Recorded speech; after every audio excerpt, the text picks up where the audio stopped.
Okay, good morning everybody. It's Mike and thanks for joining us this morning. We're in a series this week which is guaranteed to irritate the living daylights out of a whole bunch of you. That's good. I'm open for the debate. Let's get it on, okay? This week we're talking about limited belief systems. We're exploring the different limiting belief systems that we have that keep us trapped, unable to grow to the next level, or worse, they cause us actually to slip backwards. Yikes. Yesterday we started off with talking about, it's just easier if I do it myself. It's just easier if I do it myself. I can just enter this listing myself. The problem with not learning to effectively delegate in our career. I'm going to contend that you're control freakish, you're in search of perfect, your incessant demand of others, of standards that you don't place on yourself, is the single biggest limiting factor in your career growth. And until you wrestle that to the ground and get control of it, you're going to have a hard time moving to the next level. You will probably experience years where you slip backwards because of this. Because some things are just paper cuts. Right? They're not big deals, but 1,000 paper cuts will bleed you to death. You keep trying to do everything yourself because you're the only one that can do it. And let's see where that gets you. Today, I'm going to go a little bit stronger with you today. And some of you, this is going to really hit you very close to home, and good. And if you want to talk about it more, I'm here to talk about it with you. And that's this. Everything just costs too much. For many of you, everything is too expensive. Many of us view everything as an expense. We're completely focused on what something costs. We do it or we don't do it based on if it feels too expensive. We make decisions based on how we feel, and then we justify our decisions in our brain with our logic. Accountants would call these above-the-line people. They only measure what something costs, while others only examine the return on investment. So an above-the-line person, Mr. Cheapo looks at something and says, well, Mike, that costs $10 and that's too expensive for me. And a below-the-line person, which hopefully I've learned to be, but it's a constant struggle. A below-the-line person says, it costs $10, do I make 11? Yeah, I make 11. Well, then let's do it. What are we talking about?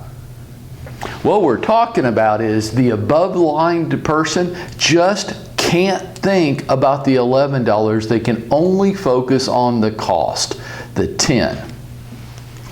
And I'm going to contend that you are right where you're going to be in your career for the rest of your life until you get control of this. How much can I make on the spend? That's the question, folks. Not what things cost, but what's your return on investment? How much can I make on the spend? I want to tell you a short little personal story with me. When I was first getting started in this business, I was lucky. I had a very, very small group of people around me that would guide me and give me advice. And this is what I'm trying to be for many of you, is to make sure that you get it. And they told me about an industry conference that was on the other side of the country and said, you have to go. And I said, but I can't afford it. And their answer was, I know. That's why you have to go.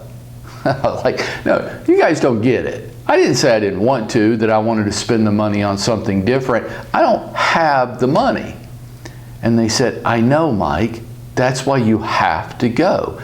Beg, borrow, or steal, scrape up the money, but you have to go. Fortunately, I listened to them. I was a very much an above-the-line person at that point in my career. And I know many of you are today, because I hear it in how you talk. You talk like an above-the-line person. Everything is an expense to you. And I want you to start thinking about investments. If I hadn't gone to that industry conference, well, let's look at it this way. Going to it, remembering back, it probably cost me $1,500, $1,600 altogether. If I hadn't gone to it, it would have cost me millions. So what was more expensive? Going to the conference for $1,500 or not going to the conference? Well, not going to the conference would have cost me millions. So I think the answer to that is obvious, right? How much does it cost if you do it or if you don't do it? Education, training, conferences. I hear so many people say, well, I just can't afford to go. And my answer to that is, you can't afford not to go. So just like what was said to me, beg, borrow, or steal, you got to get there. Why? Because not going could cost you immeasurable amounts of money. I can tell you what it's going to cost if you go. It's going to cost you a couple $1,000s probably. It might cost you a couple million if you don't. Marketing plans. Many of you just can't pull the trigger. You just can't invest in yourself or your business. Can you imagine if you owned a restaurant and you said, I am not going to spend any money marketing my restaurant? How's that any different for you as a real estate agent? You won't make an investment. But Mike, I would, but I can't afford it. You can't afford not to do it. You're not doing it, you're not taking action because you're Mr. Cheapo, because you're an above the line person, because you only look at what it costs you. It's costing you so much money because you just refuse to look at the return on investment. And you're a little scared of taking any kind of risk at all. And folks, I'm just here to tell you this morning that it's going to be really hard for you to be a small business owner, which you are, to be a self-employed individual, which you are, to be an independent contractor, which you are, and be unwilling to invest in yourself. That path is going nowhere for you because you're an above-the-line person, because you only measure what things cost. You know another area? What company you're affiliated with? So many agents throughout Atlanta are making that decision based on what it cost. And I'm like, yeah, I know. That's how all of you make decisions. And that's why you remain stuck at the place that you are. Or some of you have even slipped back. Why? You only make decisions based on the apparent cost. Here's what you never analyzed. The business that you didn't do. The business, that little cheapo real estate company that you were with, and the reason why you chose to be with them because they didn't charge you very much money, they play exactly to your scarcity mentality, and you make decisions off of that, and you think you're so smart. And I want to not talk about the business that you did in the last 12 months. I want to talk about the business that you didn't do. That you didn't do because you didn't have the right people around you, that you didn't do because you didn't implement the right marketing plan, that you didn't do because you would not invest in yourself on education, training, and conferences. The business that you don't do is what we have to look at, folks, because that's the big number. If I hadn't gotten my brain around this, it would have cost me millions.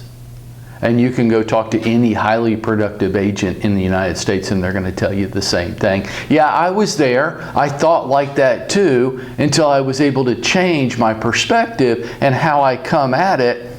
And then everything started changing for me.